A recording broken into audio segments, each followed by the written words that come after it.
नमस्ते। मेरा नाम कमर है। आज के इस पॉडकास्ट में हम बात करेंगे यूक्रेन और रशिया में जो युद्ध चल रहा है। एक बहुत ही नाजुक मोड़ से इस समय और एक नया रुख इसने मोड़ लिया है। देखा जाए तो एक तरफ से तो यूक्रेन जंग ये बिल्कुल हार चुका है और वो उसका कोई वो भी नहीं दिखाई देता कि आने वाले समय में जीत सकेगा। आर्मी में डिजर्शन बहुत हो रहा है, लोग नहीं हैं, जबरदस्ती अब उनको रिक्रूट किया जा रहा है। जितने भी लोग हैं 19 साल से ज़्यादा उनके पास फोर्स है कि वो ज्वाइन करेंगे कुछ समय के लिए। आर्मी बनाने में और ट्रेनिंग में बहुत समय लगता है, एकदम से लाके आप युद्ध के मैदान में नहीं छोड़ सकते। ये समस्याएं हैं वहाँ पे क्योंकि रशिया इतनी बड़ी पावर थी, लग रहा था कि जब ये यूक्रेन ने उससे युद्ध किया कि जीतने का सवाल नहीं, शुरू से सबको मालूम था। हालांकि रशिया ने बहुत ज्यादा जो है अपने जो उसके पास सोफिस्टिकेटेड वीपन सिस्टम है उनका ज्यादा इस्तेमाल नहीं किया। ज्यादातर उसने जो जंग लड़ी है वो अपने पुराने सोवियत एरिया के वीपन से या ईरानियन ड्रोन से, इस तरीके से उसने जंग को लड़ा ताकि कॉस्ट कम रहे। अब ये नया जो स्टेटमेंट्स आए हैं प्रेसिडेंट बाइडेन के या दूसरे यूरोपियन लीडर्स के, वो चौंका देने वाले हैं। बाइडेन ने का कहना यह है कि नेटो के जो ट्रेनर्स हैं, यानी अमेरिका और पश्चिमी देशों के जो ट्रेनर हैं, वो यूक्रेन जाएंगे और इन लोगों को ट्रेन करेंगे और बॉर्डर के ऊपर जाके ट्रेन करेंगे। रशिया का कहना यह है, बहुत से एक्सपर्ट्स का भी मानना यह है कि मतलब ये कि वो जंग में स्वयं पार्टिसिपेट डायरेक्टली इनडायरेक्टली हो जाता है। और फिर उसके बाद ये भी है, इन लोगों ने कहा है कि यूक्रेन जो है, जो अमेरिका और यूरोप ने उनको एडवांस वेपन सिस्टम्स दिए हैं और सबसे डिफेंस मिसाइल सिस्टम्स वगैरह जो है, उनका इस्तेमाल रशिया के खिलाफ कर सकता है, यानी रशिया के अंदर टारगेट कर सकता है उसके माध्यम से। और पिछले कुछ दिनों में रिपोर्ट अगर उसको माना जाए जो वहां से आ रही है कीव से, तो उनका कहना यह है कि 1200 से भी ज्यादा रशियंस की हत्या। ये देखना यह है क्या रशिया इसको बर्दाश्त करेगा या उसके बाद रशिया ने पहले भी कहा अगर ऐसा होगा तो वो इसका जवाब देगा। और यही नहीं बल्कि उसने अपनी न्यूक्लियर जो फोर्स है उसको भी तैयार कर दिया है। अगर कोई वक्त पड़ता है तो उसका भी न्यूक्लियर का भी इस्तेमाल कर सकते हैं और ये उसने बात कम्युनिकेट इन्फॉर्म भी कर दिया है। मैं अब यूक्रेन को ये रशिया ने भी जिस तरीके से जंग लड़ी, जिस तरीके से तबाही बर्बादी हुई है, भी कोई अच्छी चीज नहीं है। इतनी बड़ी संख्या में यूक्रेनियन मरे, फिर उसके अलावा ये भी था कि वहाँ के ऊपर एक बड़े हिस्से में 20% से भी ज्यादा जो टेरिटरी है उसके ऊपर इनका कब्जा हो चुका है, जो बहुत मुश्किल है यूक्रेन खाली करवा। हाँ, ये अगर पश्चिमी देश के फोर्सेस आते हैं और उनको साथ लड़ते हैं तो संभव है, यूक्रेनियन आर्मी नहीं कर सकती। इसी को देखते हुए मैं समझता हूँ प्रेसिडेंट बाइडेन और दूसरे 11 और दूसरे यूरोपियन देश जो हैं जिन्होंने इस बात को परमिट किया है कि उन्होंने जो वेपन्स भेजे हैं उनका इस्तेमाल रशिया के खिलाफ हो सकता है। अब ये है कि ये ऐसा क्यों हो रहा है, इतनी सपोर्ट यूक्रेन को क्यों मिल रही है रशिया के खिलाफ जंग के? क्या यूरोप के देशों को हासिल होगा या अमेरिका को इस जंग से?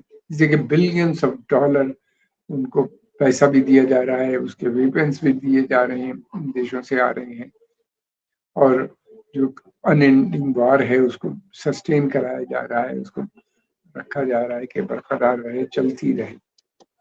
उनकी बेसिक ऑब्जेक्टिव ये है कि रशिया डिस्टेबलाइज हो जाए, लंबे समय तक उसको वॉर में इंगेज करते रहो ताकि वो जो दूसरी उसकी एक्टिविटीज थी, खासतौर से जो अमेरिकन और पश्चिमी देशों के खिलाफ जो गवर्नमेंट्स या जो ग्रुप्स उसका बहिष्कार कर रहे थे या उसके खिलाफ थे अमेरिकन पॉलिसीज के, उनको सपोर्ट करना बंद हो जाए।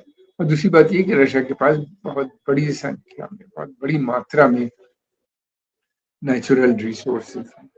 बहुत समय से, जब से रशिया टूटा है, अमेरिकन और यूरोपियन कंपनीज जो है उसके पर नजर जमी हुई है। उसमें तेल भी है, गैस भी है और बहुत से मिनरल्स हैं अगर आ जाते हैं। और दूसरी बात ये कि रशिया जिन गवर्नमेंट्स को सपोर्ट कर रहा है वो भी बहुत रिच है इन रिसोर्सेज। उनके पास भी नेचुरल रिसोर्सेज बहुत हैं, जैसे ईरान है, इवन सीरिया है, या पहले लीबिया था, या वहाँ के जो देश हैं अफ्रीका के बहुत से, चाहे नाइजर, माली, सहल रीजन के, जहाँ पे जो कि फ्रेंच कॉलोनी थे, और अब वो आज़ादी के बाद से वहाँ पे प्रो फ्रेंच गवर्नमेंट है।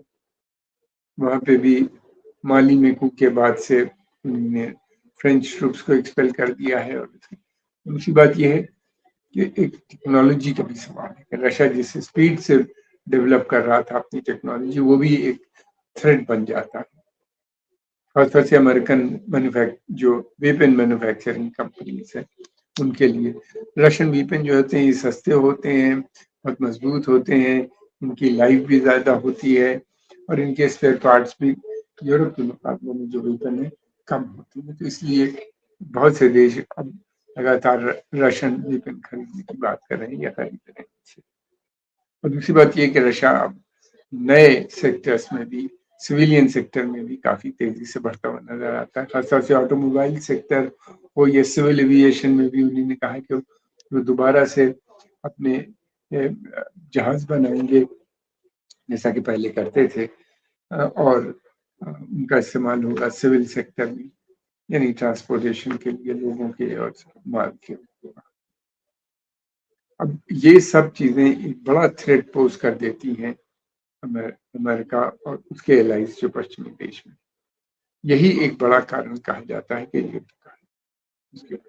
अब ये देखना ये है कि ये कब तक सपोर्ट करें। क्या रशिया आने वाले समय में टूट सकता है? बहुत बड़ा मुल्क है, रिसोर्सेज भी बहुत हैं, और फिर दूसरी तरफ ये भी है कि उनके पास जो वेपन सिस्टम है वो दुनिया के चंद मुल्कों में। क्या ये जंग फैलने का भी खतरा है? रशिया ने कहा है कि अगर ऐसा होगा, उस पर अटैक होगा, या तो जो कंट्रीज इनको सपोर्ट कर रही हैं, जहां से आ रहे हैं, जिससे एयरफोर्स का यूज होगा, तो उसके लेजिटिमेट टारगेट्स हैं, वो उनको अटैक कर सकता है पश्चिमी देश में। अब 11 देश हैं जो वहाँ के हैं। अमेरिका तो बहुत दूर है, वो तो वहां नहीं जाएगा, लेकिन यूरोप के अंदर कोई खतरा है। ऐसा लगता है कि आने वाले समय में कभी न कभी ये जंग यूरोप को में फैल सकती है। वो बहुत खतरनाक होगा, इसलिए कि उसके कई कारण हैं। इसी के दोनों के पास बहुत मोस्ट जो सबसे अच्छे वेपन सिस्टम है यूरोप के भी देशों के पास और रशिया के पास मौजूद है।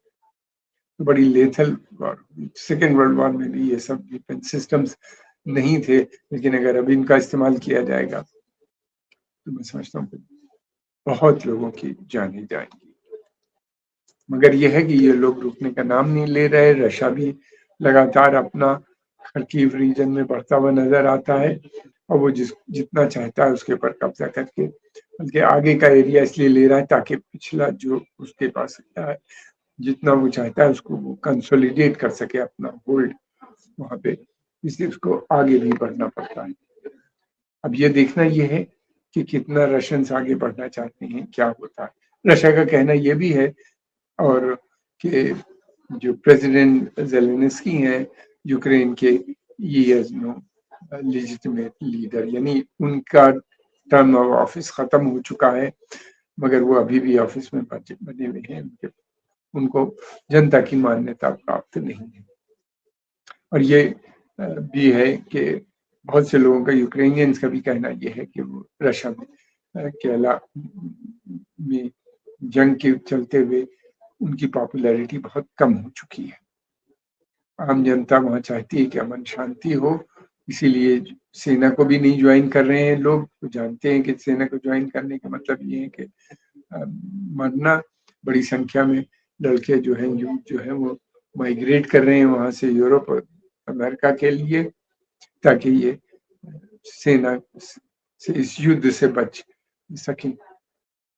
यूक्रेन एक काफी बड़ा देश था, है, और उसका जिस तरीके से है, उसका दोबारा से खड़ा होना सोचता हूँ कि बहुत मुश्किल है। वहाँ की जनता का एक सेक्शन का मानना ये है कि ये युद्ध जो है प्रेसिडेंट ज़ेलेंस्की जो लड़ रहे हैं वो यूरोप के बिहाफ से लड़ रहे हैं, यूरोप के लिए लड़ रहे हैं, जिसका केवल फायदा अगर होगा किसी समय में तो यूरोप और अमेरिका को होगा, न कि यूक्रेन को होगा। यूक्रेन की हालत वैसे ही हो जाएगी जैसे कि अफगानिस्तान या इराक की हुई, कि युद्ध खत्म होने के बाद ये बड़ी पावर से विड्रॉ कर जाएंगी और जो सपोर्ट आ रही है वो उनको आना भी बंद हो जाएगी। अब तो इसके जो कॉन्सिक्वेंसेस हैं वो बहुत सीरियस हैं, बहुत पूरे क्षेत्र में फैल सकते हैं।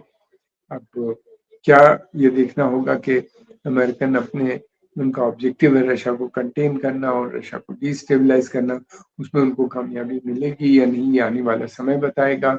और दूसरी बात ये कि जो रशिया ने जिन एरियाज पे कब्जा किया है, क्या वो उसको होल्ड कर पाएंगे लंबे समय तक, ये भी एक मिस्ट्री है, क्योंकि जो नए वेपन सिस्टम मिले हैं उससे इनकी क्षमता तो बढ़ रही है, लेकिन क्या उनको यूक्रेन खाली कराने में सक्षम होगा, इसलिए कि कोई भी जंग सिर्फ वेपन सिस्टम से नहीं जीती जा सकती।